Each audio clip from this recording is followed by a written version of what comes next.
Are you using pushy sales tactics without even realizing it? Now here's some hints to show that you might be doing this. That's those customers that you get right up to the contingency agreement but they just won't sign it. Or the folks that you're so close to signing and they say, you know, I have to think about it, or I have to talk to my husband or my wife.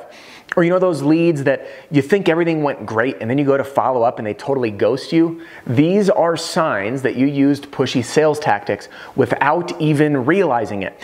Now the funny thing about pushy sales tactics is that most people don't really know how to pinpoint exactly what that is. So in this video I'm going to show you exactly what causes people to feel like you're being pushy, how to fix it, and how by doing so, by following these two really fun stories, one's about a short skirt, believe it or not, yes, don't worry, it's not too sexual, and the other one is how to sell like a doctor. I'm going to explain what that means, and by doing that you're going to start selling even more roofs and closing them like a natural, and best of all, this applies to both storm and retail. All right, it applies to both, the same things. So let's jump right in. But hey, if you're new here, my name is Adam Bensman, the Roof Strategist, and I'm glad to have you here. Everything you're going to find on this channel, my podcast, or by receiving my emails are all valuable information designed to help you develop a personal sales strategy to smash your income goals. And I'm glad to have you here. So hit that subscribe button, hit the bell so you don't miss a thing. So let's jump into what it is that pushy is. What is being pushy? Most people think of pushy sales as a used car salesman, literally trying to push you into a car that might not be a good fit because they got to make a sale. But guess what? It's not just that. It really boils down to a few key symptoms of what being pushy is. And I'm going to label them right here. One of them is going too fast. Now, what do I mean by too fast? I mean everything. The sale, closing actually starts the minute you meet the customer.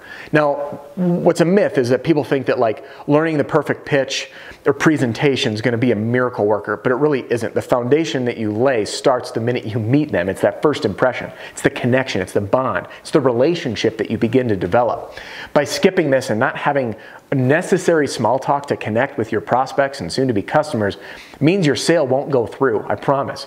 Look at guys like Andrew Itmeyer, who is a guest on the channel, or William Wright. These are two great dudes who are committed to connecting with their soon-to-be customers, and obviously they have a high closing rate, and they sell a lot of jobs. And they do this, and every top salesperson does this because they understand the relationship of likability, excuse me, the importance of likability in building a relationship.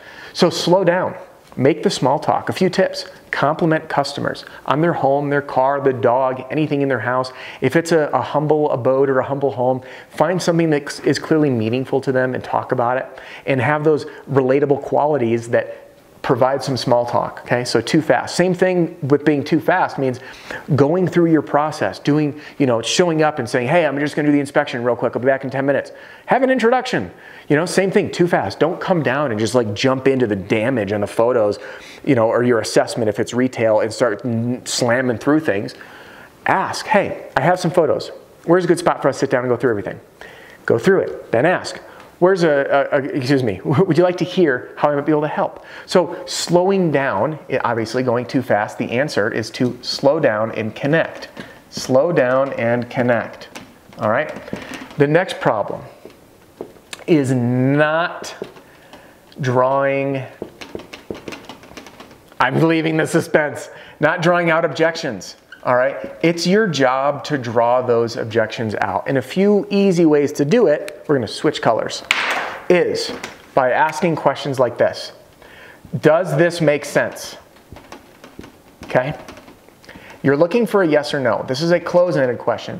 Yes. What do people want to hear more of when you're selling? Yeses. Or any questions so far? Any questions so far? So these are two great questions to interject. You have the opportunity, I don't. I'm talking to a camera, right? Now, if you were standing here, I'd be reading your body language. I'd see your facial cues or your expressions like, oh gosh, okay, that's the look of sticker shock. Or this, that's the look of not being engaged. I'm gonna draw you back in. Or That's a look of confusion. So I'm going to ask, does this all make sense? Do you have any questions? I'm sensing that something might be off. So you want to draw these questions out. Now, if you've been on the receiving end of one of my trainings in person, or if I ran one for your team over Zoom, you'd know that I pause a lot and say, does all this make sense so far? Now, I'm not there to sell you anything. We're already working together. But what I want to do is make sure that you are paying attention. Because if you have a question in your mind, and I didn't draw out the objection of the question, you are thinking only about what? The question, not me. What I have to say is going in this ear and out the other. So it is important to draw out objections, draw out questions as you go. All right? Now, which brings us to number 3, which is the biggest poo-poo. That's why it's in brown. And that's going too hard. Now, what do I mean by too hard? This often comes when you do draw the objections out, you address them too aggressively. And I covered this in other videos as well. It's important to acknowledge the objection. It's very simple. Repeat back to them. So I understand that you're concerned about the deductible, okay? That's addressing, acknowledging it. Then you want to reassure, the second part. Let them know they're normal. This is not your first rodeo, you've dealt with it.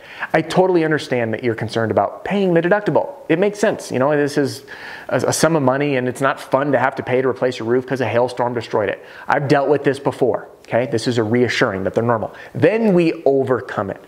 Unfortunately, the deductible that you have with your insurance company is a contractual obligation, and for me to waive it for you would only be possible if I provided false or misleading information to the insurance company, saying I did it for more and charge you less, which would then bring us both into a place of unwillingly participating in insurance fraud, which is not a good place to be in. And I'm sure you wouldn't want to participate in that, would you? No. All right, so you'll see too hard is paying the deductible is going right into the answer, like, I know it already. So if they said, oh, I'm concerned about the deductible, well, you need to pay it because if you don't, that's insurance fraud. So same information, but the delivery is too hard. So the answer to this one is simple. Acknowledge, okay? Acknowledge, reassure, and then overcome, and then explain it. Very, very simple. Cool? Cool. All right, now let's move on to the 2 things I talked about. Short skirts and selling like a doctor. What in the world do those mean? Let's start with selling like a doctor. I have to give full credit to a gentleman named Sabri Subi. He wrote a book called Sell Like Crazy.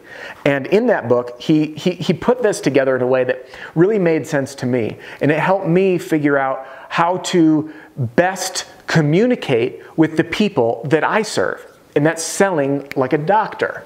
Now, what does selling like a doctor mean? Think of it like this. If you walked into the doctor because something's going on, you got a stomach bug going on. If you walked into that doctor, they don't even know about a stomach bug. You walk in and say, I got the latest antibiotic. I'm going to write you a script for that. Hey, new pain medication just came out. You should try some. Oh, new diabetic medication, prick-free. You're going to love it. Here's a prescription too. You'd be like, what in the world? You don't even know what's going on or what I need. But a real doctor, a compassionate doctor that you like, is someone that has good bedside manners, which means, what's going on? What's going on for you? What brought you in today? And then you're going to say, oh, you know what? I got this stomach thing and this is going on and then I got this rash going on in my back and my stomach upset. Say, you know what? I've seen this a ton of times. Here's what's going on. I am diagnosing you with, boom, I don't know what the stomach bug would be, but you've got the stomach thing of today.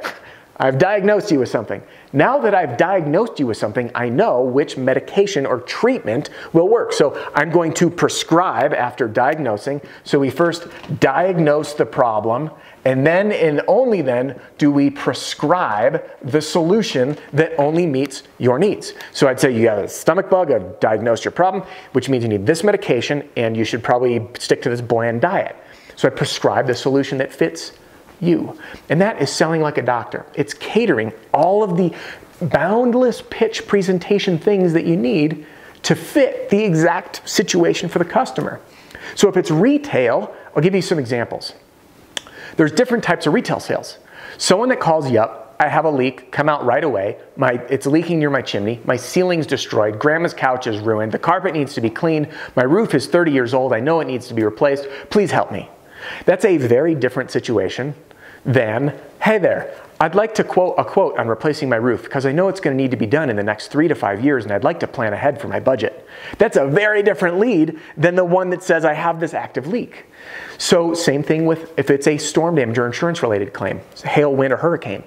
If it's no claim, they have different needs. Partial payment, what if it's denied? What if it's paid in full? Each of these has its own pitch. So when you ask, where are you at in the process? Why are you looking for a new roof? And you let them tell you, you can then prescribe the right pitch and then plug it in. Which leads me to this one. I got this from Joseph Sugarman. Okay, he's a direct response copywriter, one of the most famous direct response copywriters. He's been a great mentor for me. I've never even met the guy. In fact, I think he passed away recently. But he influenced a lot of how I think. And he says that your pitch or your presentation or your sales should be like a short skirt. Okay? What does that mean? Like a short skirt. And it's a great visual representation, because when I hear this, whether you're a man or woman, I think of a short skirt. I think of a nice pair of legs with a skirt, maybe a denim skirt cut off at the end. And all the time, the skirt is long enough to cover the essentials, right? Long enough to cover, this is what he says, by the way, Joseph Sugarman, long enough to cover the essentials. Because no one's gonna go in public with their hoosie bits hanging out. I mean, they might, but not legally. So long enough to cover the essentials, but still short enough to keep it interesting, okay? Now, I normally don't touch on sex things, but this paints a really powerful image of short enough to keep it interesting. Okay? Long enough to cover the essentials, short enough to keep it interesting. And the main reason I share this is because it's a really easy way to help keep you on track. I've filmed this video 4 times. I'm keeping it to the point, long enough to cover the essentials, and that time doesn't matter to me, but it's short enough to keep it interesting, not going overboard. And your customers need the same thing. You don't want to start telling them a bunch of information that they don't need or don't care about. So when you sell like a doctor, when you sell like a doctor, you've diagnosed the problem, you've prescribed the solution, and it allows you to put together a powerful pitch, just like a sexy short skirt. Long enough to cover everything they need to know, but short enough to keep it interesting.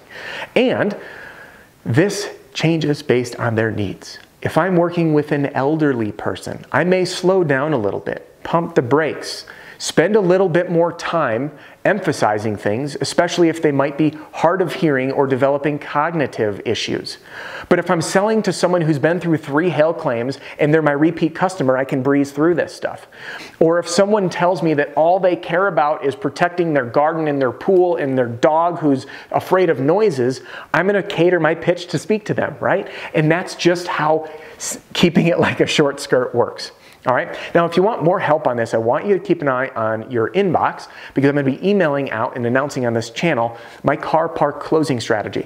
And it's the closing strategy that I've only taught to my one-on-one clients, and it works for both storm and retail. It's a simple formula that follows this C-A-R-P-A-R-K. Now, I developed this formula because one of the other things that causes people to feel like they're being pushy or being sold pushy is scripts and memorizing and robotic stuff, canned pitches and presentations. So when you have an easy one to follow, just like the SLAP formula that I teach, which I get emails all the time from people who used to have to knock 30 doors and now they're able to knock 5 to 10 to get a presentation or, excuse me, an inspection. The SLAP, say hi, break the ice. L, let them know why you're there and make it familiar. A, ask an open-ended question, which, by the way, sell like a doctor, remember, finding out where they're at and then presenting to their solution. This is what you do at the door, and it works. So when you follow the selling like a doctor here, you just simply take this information, your diagnosis that you got right up front, and then you build it right into the car park closing strategy, which is a talk track that's easy to follow and easy to remember from the minute you walk in the door to leaving with the contingency agreement, like a natural. It's easy. It's coming soon, and you're gonna have an option to get an early bird sale to get $100 off, and any existing customers, you get $150 off. So details coming soon to your inbox. But back to the pushy piece. Remember to slow down. I just want to do a quick summary here, and by the way, everything is on today's FAR snapshot. These come exclusively to your inbox. If you're not already getting them, there's links with all the details in the description. Inside are the 3 key takeaways, along with any quotes in here, like selling like a doctor and how to diagnose the problem and prescribe the solution, along with the fast action results assignment, which is exclusively on the FAR snapshot to help you implement what you learn to help you make more money, smash those income goals. So check it out. At the end, there's recommended resources, which includes another playlist, a book I recommend by Robert Cialdini, and some information about the closing strategy coming soon. So that's on there. To wrap this all up, I want you to remember one key takeaway from this whole thing. One key takeaway. And it starts with a Maya Angelou quote. Okay, so Maya Angelou, my wife, by the way, turned me out of this, and I don't remember it word for word, but I remember the essence of it. And that is, people will not remember the gifts you give them, and they won't remember what you say. All they're going to remember is how you make them feel. And when you make customers feel heard, listened to, like you care about them, and that you're attentive to their needs and understand their needs, and you can speak directly to that, you're going to make them feel confident in you. They're going to like you. And when they do, they're going to do business with you. And all of that is going to help smooth out any ripples or wrinkles if you're not a pro salesperson. That's how you win business, is making people feel great. The risk you run of using these pushy sales tactics without even realizing it, going too fast, too hard, or not asking questions, not drawing out those objections, is you make people feel that cringe of like that time you went in for the kiss too early on a first date or a second date and the recipient just does this. They don't even know what to do. Oh gosh, it's cringeworthy. And that's how that customer feels. So remember to approach your sales opportunities just like you would a first date. Build rapport. Connect with them. Ask questions. Don't go too fast. Don't go too hard. Be likable, and you will start closing like a natural.